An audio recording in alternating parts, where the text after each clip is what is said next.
मेरा नाम अवंतिका है और मेरी उम्र करीब 23 साल है। मेरा शरीर सांवला और सुडौल है जिसे देखकर अक्सर लोग रुककर मुड़ते ज़रूर हैं। मेरी बड़ी बहन पायल दीदी की शादी 3 साल पहले विक्रम जी से हुई थी।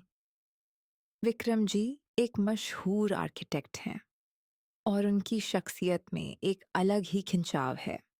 हम लोग शिमला के एक पुराने लकड़ी के कॉटेज में छुट्टियां बिताने गए थे। उस बर्फीली रात में कॉटेज के अंदर की गर्मी और बाहर की गिरती बर्फ ने एक अजीब सी मदहोशी पैदा कर दी थी। पायल दीदी को सफर की थकान की वजह से माइग्रेन हो गया था, इसलिए वह जल्दी सोने चली गईं।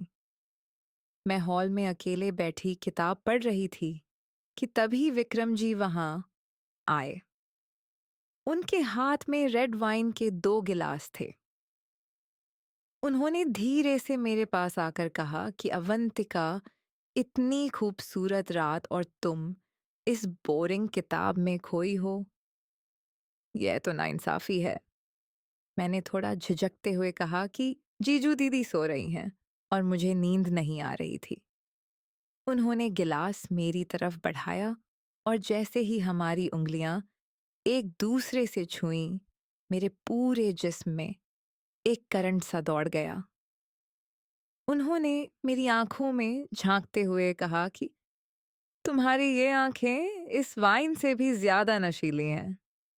मेरे मुंह से बस एक हल्की सी आह निकली, उह जीजू, आप भी ना। अगले दिन दीदी की तबीयत थोड़ी ज्यादा खराब थी तो विक्रम जी उन्हें डॉक्टर के पास ले गए। शाम को जब वह वापस आए तो दीदी दवा खाकर सो चुकी थीं। मैं अपनी बालकनी में खड़ी पहाड़ों को देख रही थी कि अचानक पीछे से 2 मजबूत हाथों ने मेरी कमर को कसकर अपनी बाहों में घेर लिया। मैं अचानक हुई इस हरकत से सिहर उठी। जीजू छोड़िए, ना कोई देख लेगा, मैंने कांपती आवाज में फुसफुसाते हुए कहा। उन्होंने मेरे कान के बिल्कुल करीब अपनी गर्म सांसें छोड़ते हुए कहा, शश कोई नहीं है यहाँ। उन्होंने अपनी जेब से एक हीरे का छोटा सा पेंडेंट निकाला और मेरे गले में उसे पहनाने लगे। उनके ठंडे हाथ जब मेरी गर्दन की संवेदनशील त्वचा से टकराए तो मेरी आंखें खुद ब खुद बंद हो गईं और मेरे गले से एक दबी हुई आवाज निकली, आह, यह बहुत सुंदर है। विक्रम जी ने मुझे धीरे से अपनी ओर घुमाया और बोले कि यह तुम्हारी खूबसूरती के आगे कुछ भी नहीं है अवंतिका। उस वक्त उनकी नज़दीकी इतनी ज़्यादा थी कि मुझे उनकी परफ्यूम की तेज़ खुशबू मदहोश कर रही थी। उस रात शिमला में भारी बर्फबारी हुई और कॉटेज की लाइट कट गई। मैंने अपने कमरे में कुछ मोमबत्तियां जलाई थीं, जिससे पूरा कमरा हल्की सुनहरी रोशनी में नहा गया था। तभी दरवाजे पर हल्की सी दस्तक हुई और विक्रम जी अंदर आए। उनके बाल थोड़े बिखरे हुए थे और आंखों में एक अलग ही बेचैनी थी। उन्होंने कहा कि पायल गहरी नींद में है, उसे दवा दी है, पर मेरा मन कहीं लग ही नहीं रहा। मैं उस वक्त रेशमी नाइटी में थी और उनकी नजरें मेरे चेहरे से हट ही नहीं रही थीं। वह धीरे से मेरे पास बेड पर आकर बैठ गए। माहौल में एक अजीब सी भारीपन वाली खामोश थी। मैंने उनसे पूछा कि जीजू आप क्या चाहते हैं? उन्होंने मेरा हाथ अपने हाथ में लिया और उसे चूमते हुए बोले कि मैं वो सब चाहता हूँ जो शायद हमें पहले ही मिल जाना चाहिए था। मैंने उन्हें रोकने की आखिरी कोशिश की और कहा कि जीजू दीदी को पता चला तो क्या होगा।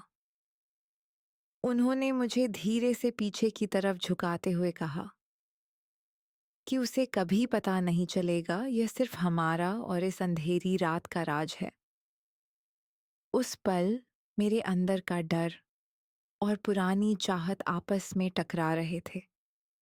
लेकिन जैसे ही उन्होंने मेरे माथे पर अपने होंठ रखे, मैं पूरी तरह पिघल गई। मैंने उनके गले में अपने हाथ डाल दिए और धीरे से बुदबुदाई, उम्मम विक्रम, मुझे डर लग रहा है, पर अच्छा भी लग रहा है। अगले कुछ घंटे जैसे वक्त पूरी तरह थम सा गया था। कमरे में सिर्फ हमारी दबी हुई सिसकारियां और सांसों की तेज गर्माहट महसूस हो रही थी। आह ये विक्रम शशश, बस ऐसे ही। अगले दिन जब हम वापस शहर लौट रहे थे तो पायल दीदी कार में हम दोनों के बीच बैठी थीं। विक्रम जी ने गियर बदलते वक्त चुपके से मेरा हाथ अपनी हथेलियों में दबाया।